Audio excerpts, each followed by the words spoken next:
In FitWorkz Hybrid Training Gym in DeKalb, Illinois.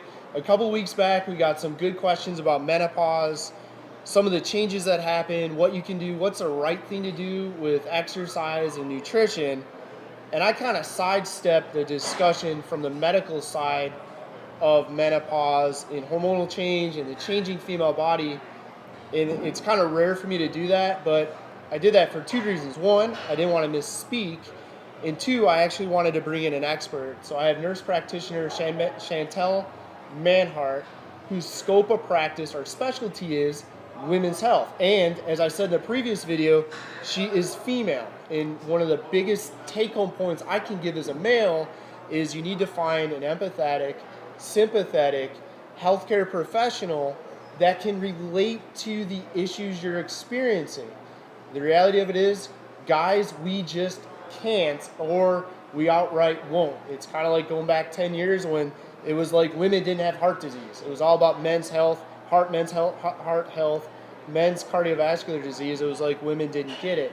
So again, one of the biggest things I believe you can do is find a female healthcare professional to work with, explain what's going on, and offer you some legitimate medical solutions if they're warranted.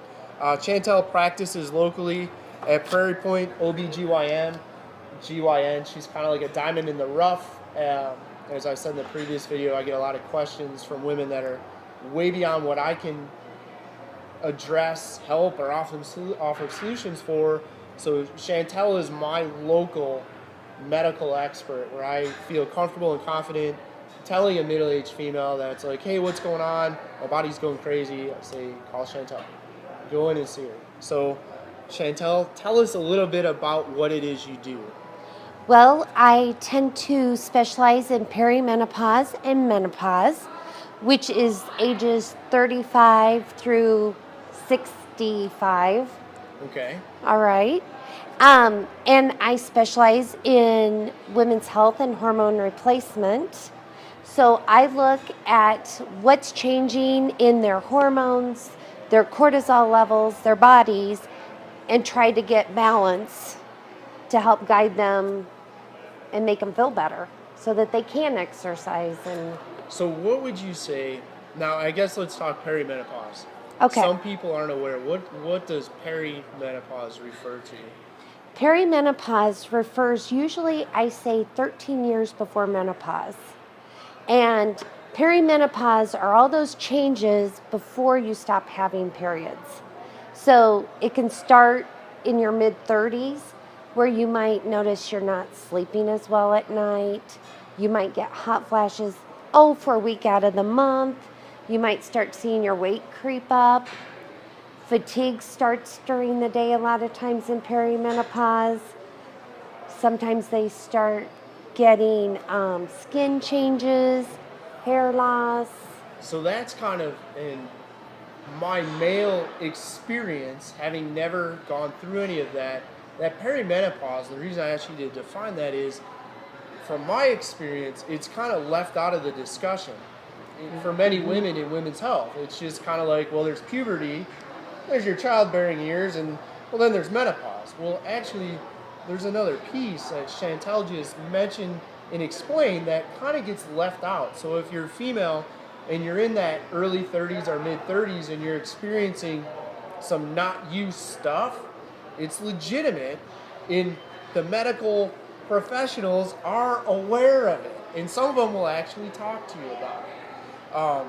Now, what do you do? Like, what are the top three things? So let's, in terms of both perimenopause and menopause, like, what are the top three things that a woman can do? If they notice they're starting to have some not them things happening, whether it's inability, you would recommend?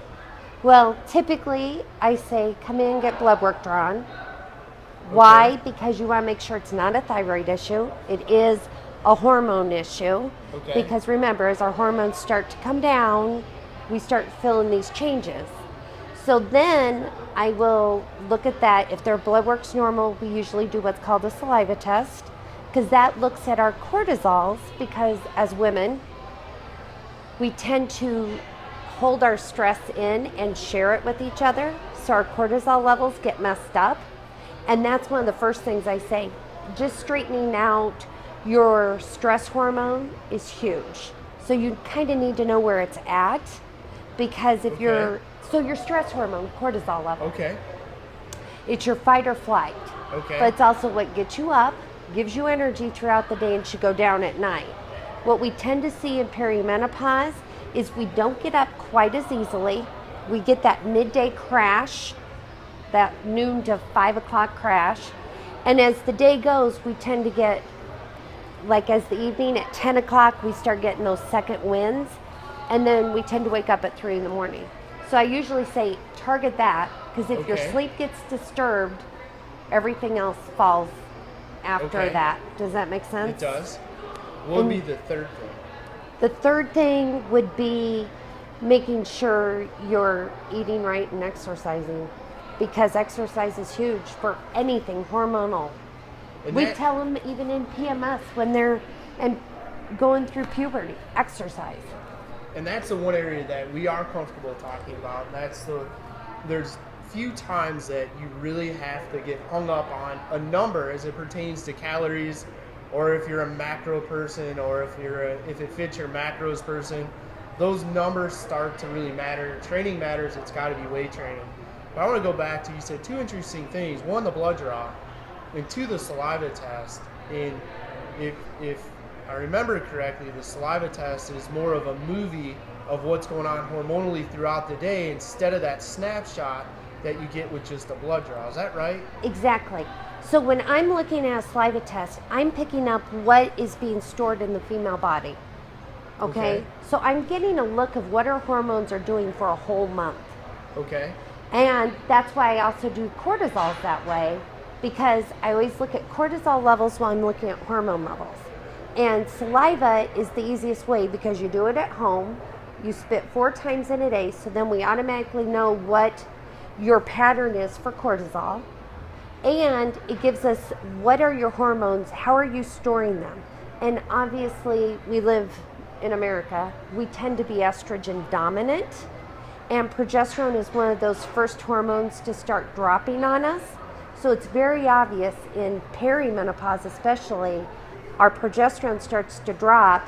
That's why periods get irregular, we tend to get moody, and we tend to not sleep, and we tend to start gaining weight.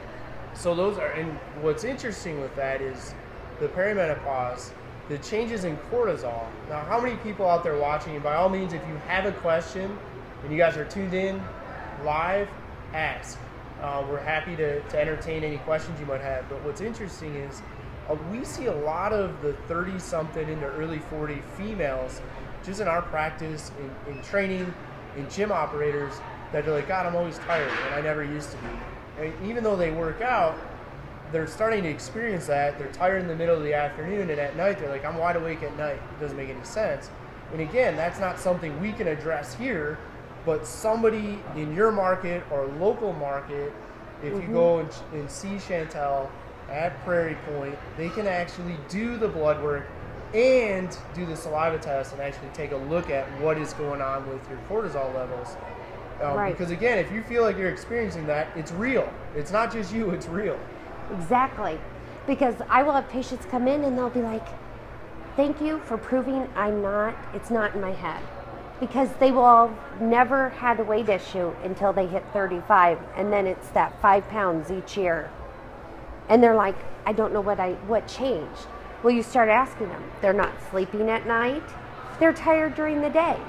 So once those high cortisol start at nighttime, you're just going to start putting weight all around the middle. So, and that's probably the one place, we don't like to make excuses for weight gain. However, the one place that I've seen in the last 16 years now,